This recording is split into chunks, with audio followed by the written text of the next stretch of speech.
A day in my life as isang masipag na babae. Kadana mo nay.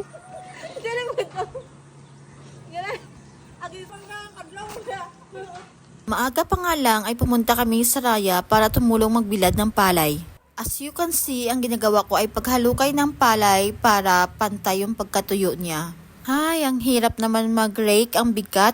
Parang ako pa yung mahatak ng rake. Sa rake ang hatakin ko. Ang mga palay na to ay bagong ani dahil sobrang mura ng palay, 89 pesos lang per kilo. Kaya itago na lang muna kaysa ibenta ng palugi. Sige rin. Dahil paulan na at tuyo naman na ang palay ay pinipon ko na ito. So ito lang gagawin, itiklop bawat sulok para mag-ipon siya sa gitna.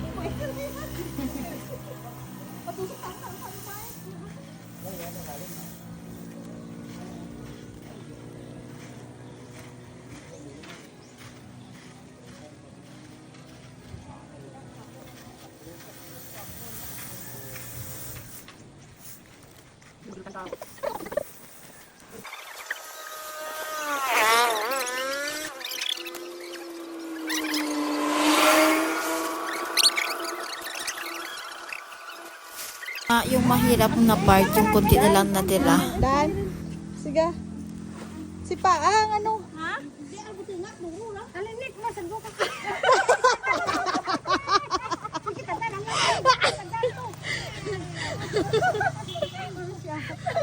Sasagat na Oh, yan. sad na yung kapatid ko kasi parang hindi ko na kaya. Ay, buta mo gid. Ang galing talaga ng kapatid ko na to, parang lalaki. Yan.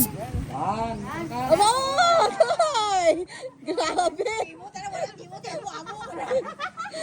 Grabe. Kung hindi lang to nag-asawa, baka tumboy to.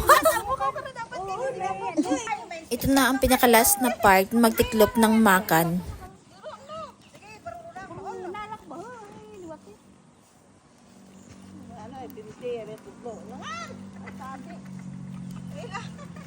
Kans na uya pa ka na, utod rin lang. Di ngayon mo.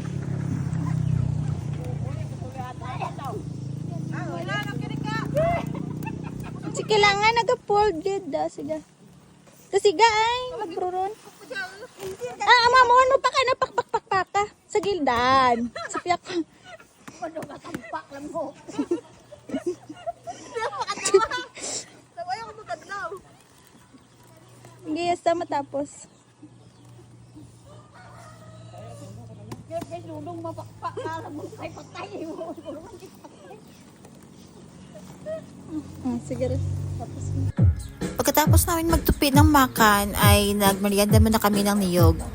Ito ang kagandahan sa probinsya, kung gusto mong kumain, kuha ka lang pag may tanim ka.